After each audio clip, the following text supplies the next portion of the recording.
Well, good evening. Thank you all for being here. Welcome to the League of Women Voters of Portland's Informational Ballot Measure Program. My name is Debbie Kay, and I have the honor of being the Portland League's president. The League is dedicated to making democracy work. We believe that democracy works best when we are informed about issues and engaged in our communities. The League presents these programs to give our Multnomah County community members an opportunity to learn about issues that affect our lives and our well-being. So thank you again for participating. I want to acknowledge that we are on the occupied sacred lands and waters of the indigenous Chinookan people and other native peoples as well, and that we aspire to be as good and effective stewards of the land and waters as they. Tonight, we have 6 leading agency officials from Metro, the City of Portland, and Portland Public Schools, and they will discuss their respective ballot measures. Let me remind you that our election is on November 5th. Ballots must be received by 8 o'clock that night, and if you're going to mail it, get it mailed about a week in advance or use a drop-off site in that intervening week. We thank the Multnomah Bar Foundation and the Carol and Velma Sailing Foundation for funding the League's voter service work. And we thank Multnomah County for letting us use their boardroom. This program is also sponsored by our League's Education Fund.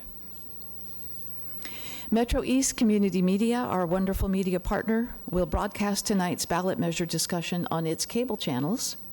The rebroadcast schedule is on the table by the door. YouTube video recordings of each measure discussion in tonight's program will be available soon and posted on the League's website at lwvpdx.org and at our outstanding voter resource center, vote411.org. I am pleased to report that the League of Women Voters of Portland recently released our city government study update titled The City That Works, Preparing Portland for the Future. You can find it on our website, and we hope you will join us right here on November 12th at 7 o'clock to hear about our study results. The back page of your program has information on this important and timely program. The League of Women Voters is a membership organization. If you like this program and the many other programs and services that we offer, then please consider joining us. It is an exciting time. There's a lot to do. We would value your participation and your support. We thank our speakers, our moderator, and League volunteers for their time and expertise in bringing these programs to you. And when you vote, if you have registered your ballot with the county, you get one of these by email. I voted. At this time, it is my pleasure to introduce tonight's moderator, a longtime League member and past president of the League of Women Voters of Portland, my esteemed colleague, Carol Cushman. We will now discuss Portland Public School District Ballot Measure 26207.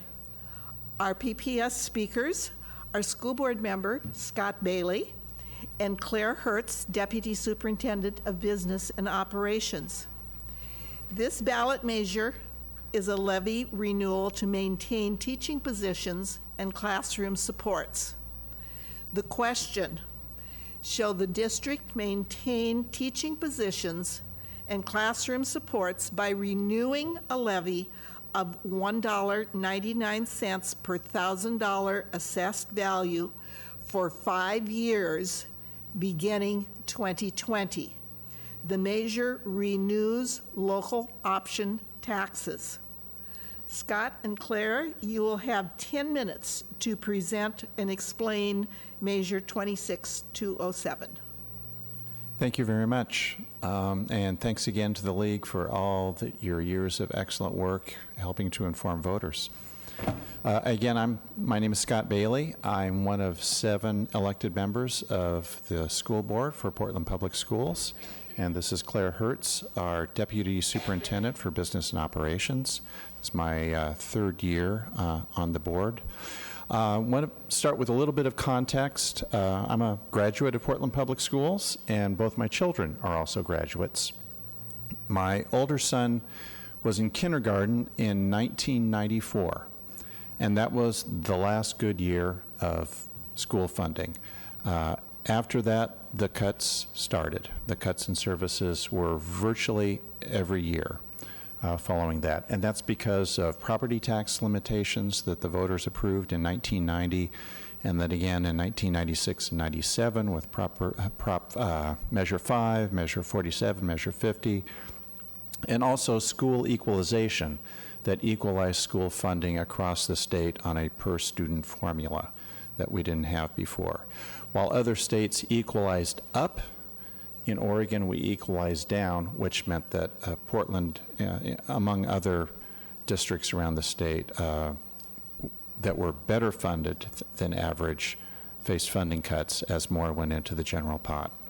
So in 1999, the legislature threw us a bone, basically, and allowed districts to vote in what was called a local option, but it's a limited property tax that districts could keep and didn't have to share with the general fund around the state. So beginning in 2000, voters in Portland Public Schools have generously approved these levies. They have a 5-year limitation. We are the 5th year of our current levy, and what we're asking voters to approve in November, and I'm trying to see if that, there we go, is to extend that levy for another 5 years at the same tax rate.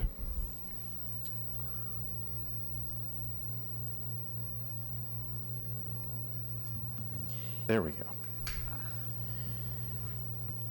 There you're on. So the levy will be estimated to produce $99.9 million for Portland Public Schools in the school year 2020 to 21. And the levy,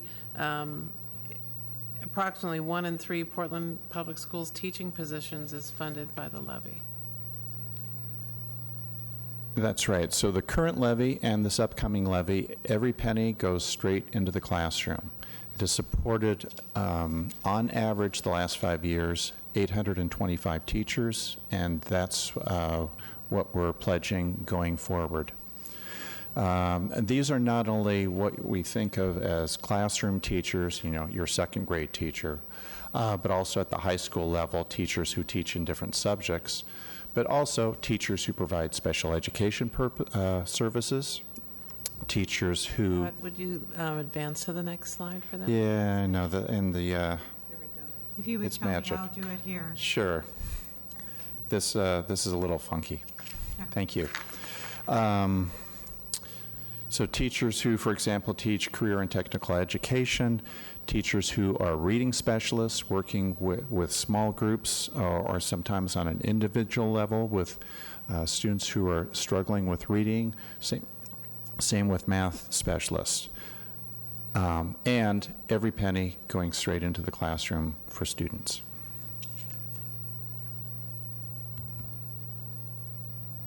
Okay, so if the levy passes, there will be fiscal supervision and independent oversight. We have a community budget review committee, the CBRC, does an independent annual analysis of revenue received. Is it on? Okay, I just need to get closer, no problem. So I'll start over a little bit. The Community Budget Review Committee, our CBRC, does an independent annual analysis of revenue received and expenses spent on teachers. The CBRC produces a report to the board and community on an annual basis. And this renewal will maintain the existing rate of $1.99 per thousand as assessed value, and would provide funds that go directly into our supporting schools. If passed, That's the independent citizen oversight is the CBRC. And we do track in a separate sub-account all of the transactions for this levy. So it's very clean and very clear where the money is coming in and how the funds are being spent. And there is no funds used on district administration. So for a home with an average assessed value of $233,925, the cost would be approximately $39 per month or $465 per year. And if you're a property owner, you can check your property tax statement and see what you've been paying and feel good for how well you've been supporting our kids and our teachers. To kind of summarize, what would happen if, what's it mean for this measure to pass? It means we'll continue to fund, again, an average of at least 825 teachers per year at the same tax rate as the last 5 years, going forward for 5 more years. At which point, we might be back again. What happens if it doesn't pass? Then we would be looking at cutting roughly $99 million from next year's budget. So to give you some perspective, again, I talked about the steady stream of service cuts that we've experienced since 1994. This past year, the legislature has approved for the first time new school funding dollars. Portland Public Schools anticipates getting $39 million in new funding from the Student Success Act next year. We may get some more because there's another portion that the Department of Education is still trying to figure out how that's going to come down. So, but $39 million is a good starting spot. Again, that's far less than the $99 million that we'd be getting from the teacher's levy. And to keep in the spirit of the Student Success Act is to give districts more money that's targeted for our neediest students, historically underserved students. If we have to cut $99 million, it's basically, that's not going to happen. In fact, we'll have far fewer services to grant, to provide students. So I think that'll wrap up. Are we doing okay on time? Yeah, thank you. And thank you to both Scott and Claire for the great information you provided us.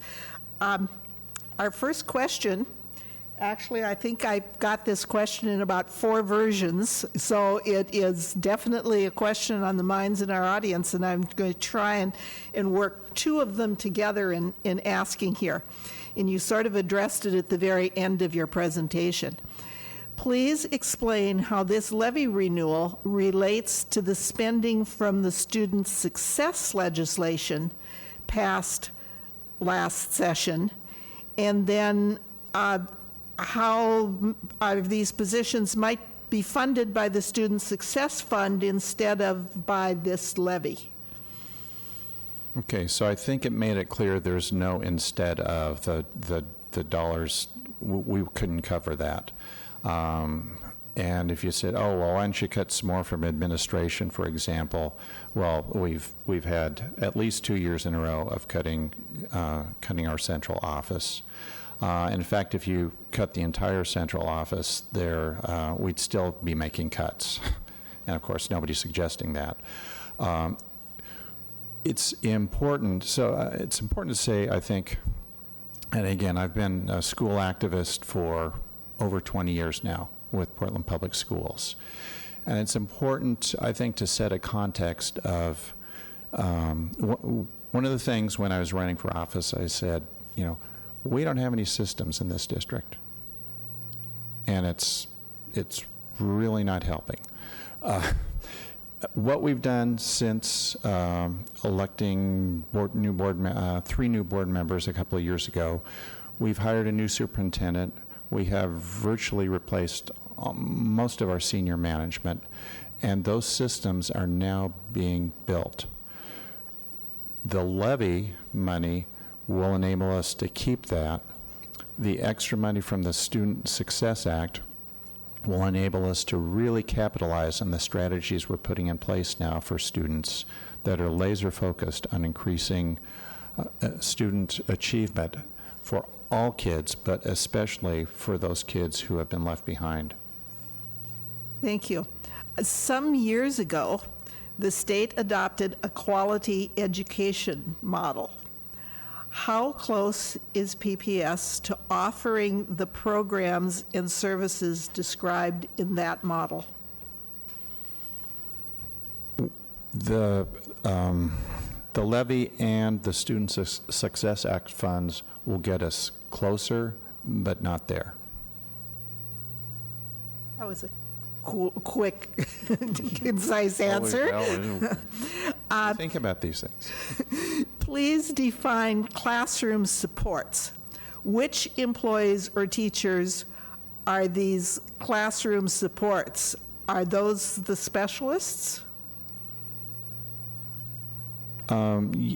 So I mentioned, for example, I think by classroom supports, and there's actually in the actual levy language they are defined, but it includes, for example, special education teachers who often don't have an assigned classroom, but will push in is the term, come into a classroom to work with students who are receiving special education services. It includes those I talked about, reading specialists and math specialists, again, that don't have a classroom, but they will visit a number of classrooms, occasionally pulling out children, but also sometimes pushing in to help students who need the most help. Thank you. Our next question is more on a technical tax type question, I believe. What is the relationship between the rate per thousand and population increases? With more people, does the district get more money, or does the rate go down? And I think it's not people, it's property value, but anyway, what's the relationship? When one goes up, does that mean you get more money, or does it mean everybody's rate goes down? No, the rate doesn't go down. And because our property tax laws have been written by anti-tax activists, they're unusual. And we know one of the inequities in the state amongst property owners is that you can have two properties that have the same market value, but have a different assessed value, and they can be right next door to each other or across the street. And even though they have the same market value, they're paying different amounts of property tax. There's all sorts of interesting features to our property compression. I'm not going to get started on that. But no, the tax rate would be the same. So as property values have gone up, it has increased the amount that we get from the tax, and there are projections on that stated in the levy. And so I think it's up to 100, I'm going to say 126 million around the fifth year. It's 116. 116, sorry. Okay, thank you very much for the great information you gave us on this measure. It is all the questions that our audience has provided for us, so we have come to an end of this, and we want to thank you for your participation.